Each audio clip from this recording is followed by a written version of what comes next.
আসসালামু আলাইকুম রহমতুল্লাহি ওবরাকাতুহ। আলহামদুলিল্লাহি ওয়াহদা ওয়াসসালাতু ওয়াসসালামু আলা মান লা নাবিয়্যা বা'দা ওয়া আলা আলিহি ওয়া সাহবিহি ওয়া মাওয়ালা। তো এক কাশফওয়ালার কথা বলি আমি।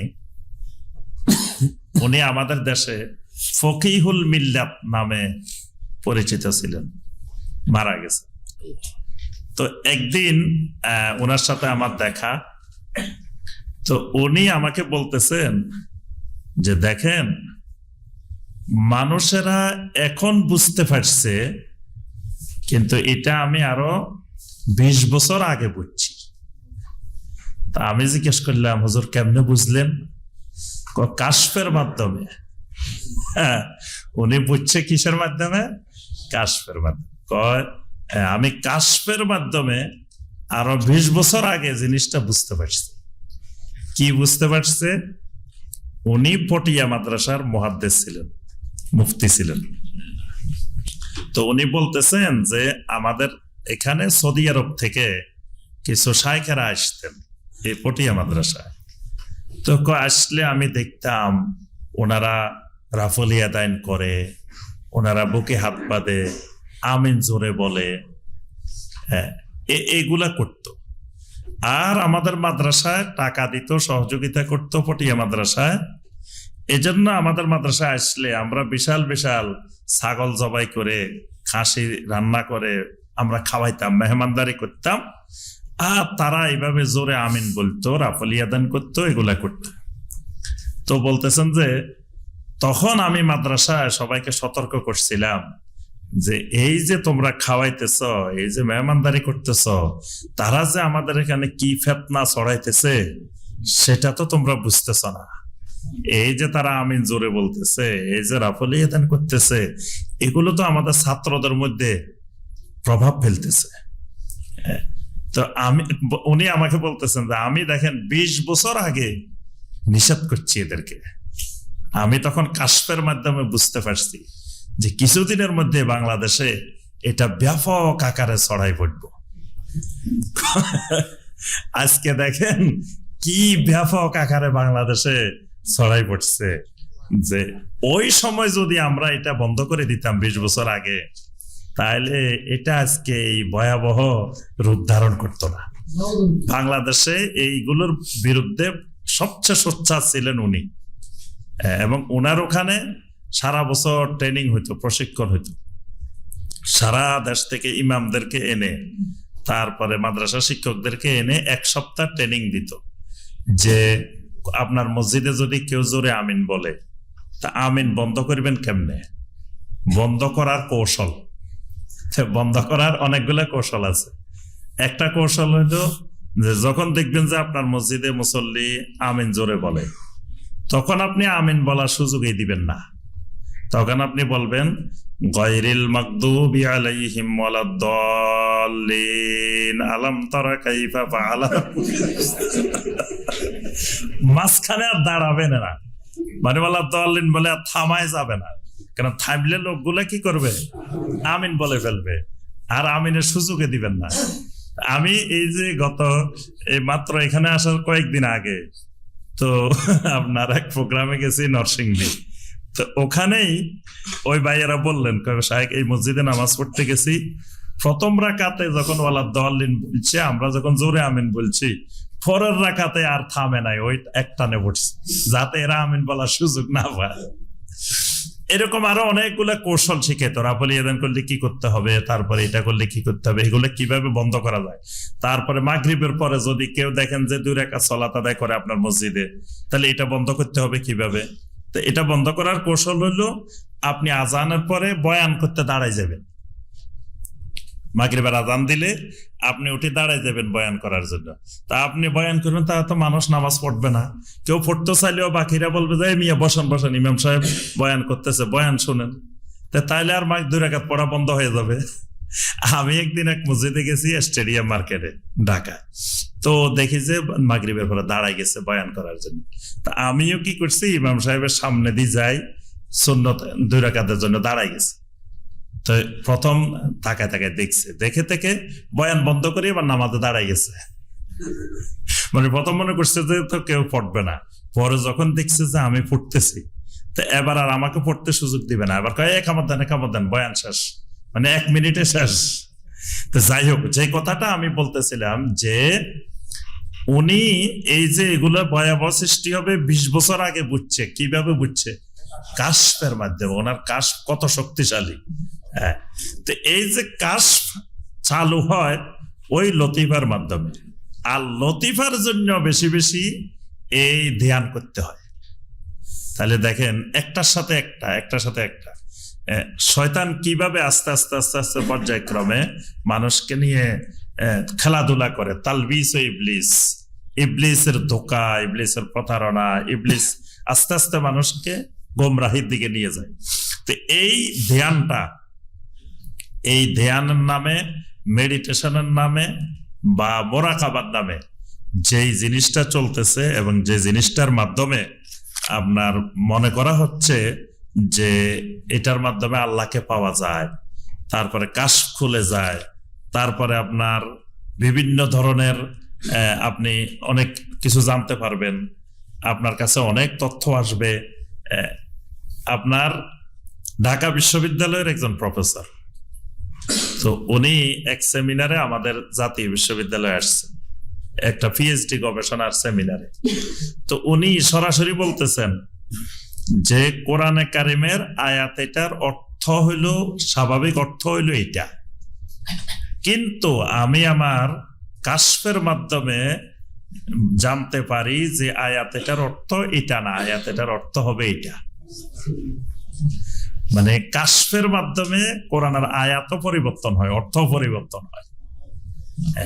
এবং দেখবেন আমাদের সমাজে যে অনেক আমল আছে, যে আমলগুলো কাশফের মাধ্যমে পাওয়া গেছে।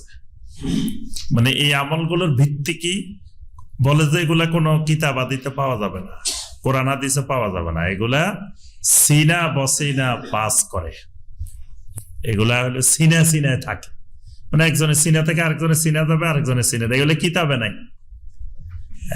এই কারণেই আপনার আহলুল হাদিস, এটার এই মানহাজের অর্থই হলো আহলুল কোরআন ওয়াস সুন্নাহ। কোরআন এবং সুন্নাহর উপরে ভিত্তি করে আকীদা গড়ে উঠবে, মানহাজ গড়ে উঠবে, আমল গড়ে উঠবে। কোরআন সুন্নাহর বাহিরে কোনো আকীদা, কোনো আমল করার সুযোগ নাই। কিন্তু দেখবেন অনেক আমল আছে যেগুলো কোরআন হাদিসে নাই। তো এই রাস্তাটা সম্পর্কে সতর্ক থাকতে হবে যে আপনাকে মেডিটেশনের নামে অনেক মানুষ ধোকায় পড়ে গেছে।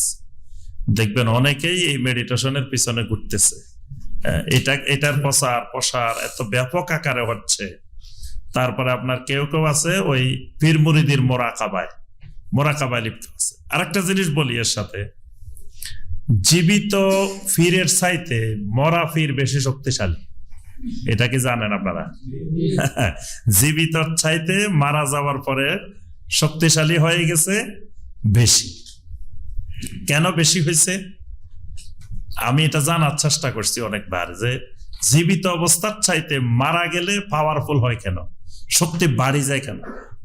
তো ওনাদের তত্ত্ব হইল, ওনাদের সূত্র হইল যে একজন মানুষের যখন ওই 10টা লতিফার 9টা লতিফাকে আটকে রেখেছে আপনার ওই নফস, 10ম লতিফা।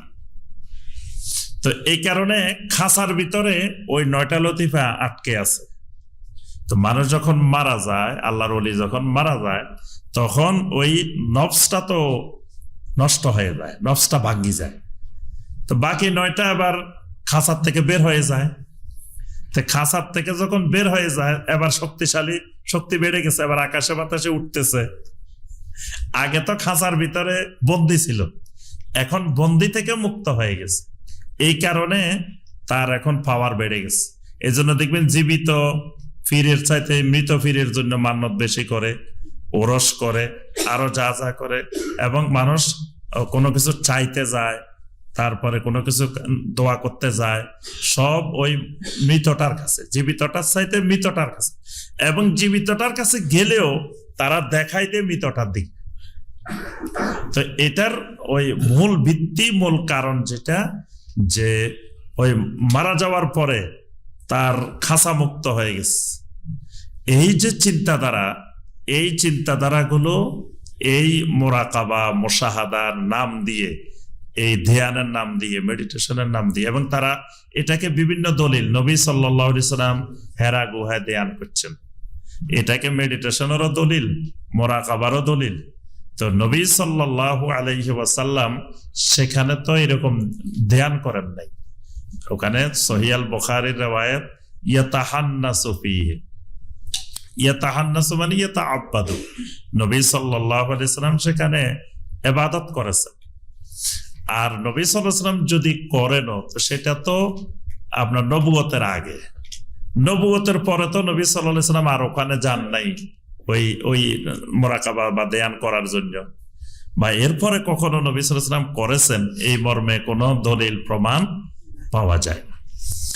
আরেকটা এই রাস্তা, যে রাস্তাগুলোর আমরা বলতেছি, সেই আকীদাটা হলো ওয়াহদাতুল উজুদ, যেটা সম্পর্কে আপনারা জানেন, যে যেটাকে বলা হয় যে অস্তিত্বের এককত্ব বা সত্তার এককত্ব। মানে উজুদ মানে অনেকগুলা ইউনিট, অনেকগুলা জিনিসের এককত্ব। অর্থাৎ আল্লাহ রাব্বুল আলামিনকে তারা, এই আকীদার মূল ভিত্তি যেটা, কথা যেটা, সেটা হলো যে আল্লাহ সুবহানাহু ওয়া তাআলা আলাদা কোনো সত্তা না। আল্লাহ সুবহানাহু ওয়া তাআলা যত মাখলুক আছে, যত প্রাণী আছে, এই সবগুলো ইউনিট মিলে একক সত্তার নাম আল্লাহ। নাউযুবিল্লাহ। এই কারণে তারা মনে করে যে যত প্রাণী আছে, প্রত্যেক প্রাণীর ভিতরে আল্লাহ আছে। এই জন্য তারা ওই যে কোনো কিছুকে সেজদা করলে তারা মনে করে এটা আল্লাহকে করা হচ্ছে, কারণ তার ভিতরে তো আল্লাহ আছে। এই ব্যাপারে দেখবেন আমাদের সমাজে সেই মনসুর হাল্লাজের কাহিনী, হোসাইন বিন মনসুর হাল্লাজের কাহিনী ব্যাপক আকারে প্রচলিত, সব মানুষ জানে যে হোসাইন বিন মনসুর হাল্লাজের ভিতরে আল্লাহ ঢুকে গেছে। এবং তারা সুন্দর করে বয়ান করে যে হোসাইন বিন মনসুর আল্লাহ এখানে একদিন আসি, দেখে জেলখানা নাই, জেলখানাও নাই, মনসুর হাল্লাজও নাই। আরেকদিন আসি, দেখে জেলখানাও আছে, মনসুর হাল্লাজও আছে। জিজ্ঞাসা করলো তুমি কোথায় গেছিলা? মনসুর হাল্লাজ বললো একদিন আমি আমার আল্লাহর বাড়িতে চলে গেছি, আর আরেকদিন আল্লাহ তার বাড়িতে চলে আসছে। নাউযুবিল্লাহ। তাহলে এই যে আল্লাহর ভিতরে তারা ঢুকে যায়, তাদের ভিতরে আল্লাহ ঢুকে যায়, এই যে আল্লাহ আর বান্দার এককত্ব হয়ে যাওয়া, একটার এক জাতের ভিতরে আরেকজন ঢুকে যাওয়া, এই আকীদা আমাদের সমাজে ব্যাপক আকারে বহুল প্রচলিত। এবং অনেক মানুষে মনে করে যে তার অন্তরে আল্লাহ আছে, এবং বলে যে আল্লাহ সুবহানাহু ওয়া তাআলা, দেখো যে আসমান জমিন কোন জায়গায় আল্লাহর জায়গা হয় না, মুমিনের ছোট্ট একটা কলব, এটার ভিতরে আল্লাহর স্থান হয়। অসংখ্য মানুষ এটাতে বিশ্বাস করে। একদিন এক পীর গেছে আমাদের মাদ্রাসায়, অনেক আগে ছোটবেলায়। তো আমাদের মাদ্রাসার প্রিন্সিপাল পরিচয় করায় দিচ্ছেন যে উনি, এই পীর সাহেব, পুরা কোরআনে কারিমকে একটা চাউলের মধ্যে লিখে ফেলছে। মানে একটা চাউলের মধ্যে নাকি পুরা কোরআন লিখে ফেলছে। তা আবার উনি পরিচয় করে দিচ্ছেন যে যেরকম আল্লাহ সুবহানাহু ওয়া তাআলা, যে আসমান জমিন কোথাও জায়গা হয় না, মুমিনের ছোট্ট একটা কালবের ভিতরে আল্লাহর জায়গা হয়। কালবুল মুমিনে আরশুল্লাহ, এই জাল হাদিস বানাই এটাও বলতেছেন। তো এরকম পুরা কোরআনে কারিম, যে এত বড় কোরআন, দেখেন যে উনার কারামতি, দেখেন উনার বেলায়াত কোন পর্যায়ে, পুরা কোরআন একটা চাউলের মধ্যে লিখে ফেলছে। জৈনপুরের পীর আপনারা চিনেন, চট্টগ্রাম আর ভারতের জৈনপুরের পীরের নাকি এটা কারামতি, যে চাউলের মধ্যে কোরআন লিখে ফেলছে। তো এই যে ওয়াহদাতুল উজুদ, এটা বিভিন্নভাবে বিভিন্ন আঙ্গিকে আমাদের সমাজের মানুষের কিন্তু রন্ধ্রে রন্ধ্রে এটা ঢুকে আছে। এবং এই কারণে দেখবেন জিকির করে হাসবি রাব্বি জাল্লাল্লাহ মা ফি কলবি গায়রুল্লাহ, নূর মুহাম্মদ সাল্লাল্লাহ লা ইলাহা ইল্লাল্লাহ। এই জিকির ব্যাপক প্রচলিত।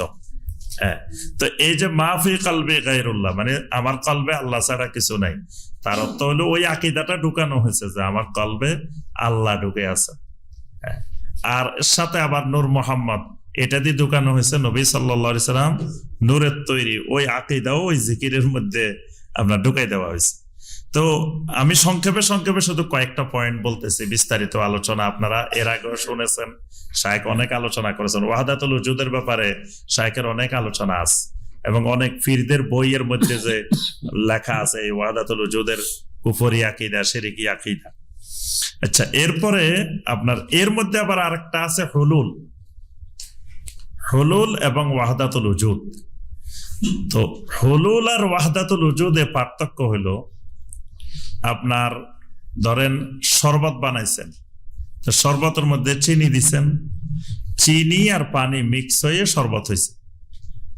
তো এর ভিতরে চিনি আর দেখা যায় না, একেবারে চিনি আর শরবত এক, পানি এক হয়ে গেছে, কোনোটা থেকে আর আলাদা করার সুযোগ নাই, এক হয়ে গেছে। আরেকটা হলো আপনি চা বানাইতেছেন, চা পাতা দিচ্ছেন পানির মধ্যে, চা পাতার রং বাহিরেছে, রং বাহিরে পানি আরেক কালার হয়েছে, কিন্তু চা পাতার অস্তিত্ব আছে, এটাও মিক্স হয়েছে কিন্তু চা পাতার অস্তিত্ব বিলীন হয় নাই, চা পাতা কিন্তু আছে। তো এই যে চা পাতা আর ওই যে চা পানি এটার যে মিশ্রণ, এটা হলো আপনার ওয়াহদাতুল উজুদ। আর একেবারে শরবতে আর মানে পানি আর চিনি যে মিক্স হয়ে গেছে, এটা হলো হুলুল, মানে একটার ভিতরে একটা একেবারে পুরা হালাল হয়ে গেছে, এমন ভাবে ঢুকে গেছে আর একটা থেকে একটাকে আলাদা করা যাচ্ছে না। এই জন্য বলে যে মনসুর হাল্লাজকে পরবর্তীতে যখন মারা হয়েছে, তারপরে তার গোশত যখন সাগরে ফেলে দেওয়া হয়েছে, সাগরের পানি থেকেও বের হইতেছে কি আনালক, মানে তারে আর আলাদা করা সম্ভব হয়নি। তো এই যে হুলুল এবং ওয়াহদাতুল উজুদ, এই দুইটা কুফরি শিরকি আকীদা আমাদের অসংখ্য লক্ষ লক্ষ বলতে গেলে কোটি কোটি মুসলিমের মধ্যে ঢুকে আছে। এবং দেখেন এই যে আকীদার কুফরি শিরকি আকীদাগুলো, তারপরেও আমাদের দেশের কোন আলেম বলেন যে আকীদা বলতে কিছু নাই। আকীদা আবার কি? আমরা সব মুসলিমে তো আমরা কালেমায় বিশ্বাসী, সব মুসলিমে তো আমরা কেবলাকে এক কেবলা, আমরা একজন একজনের জবাইকৃত পশু খাই, তো এ তো ফাজালিকাল মুসলিম, তো সুতরাং আকীদা দরকার নেই। অথচ আকীদাটাই হলো মূল, আমাদের আমলের মৌলিক বিষয় হলো আকীদা। আকীদা ঠিক হইলে আমার আমল কাজে আসবে, আকীদাই ঠিক নেই তাহলে আমার আমল কাজে আসবে না। এই আকীদা, এই ওয়াহদাতুল উজুদ আর হুলুল, এটা আমাদের সমাজের ব্যাপক আকারের মানে ভ্রান্ত দুইটা আকীদা আমাদের সমাজে ঢুকে আছে।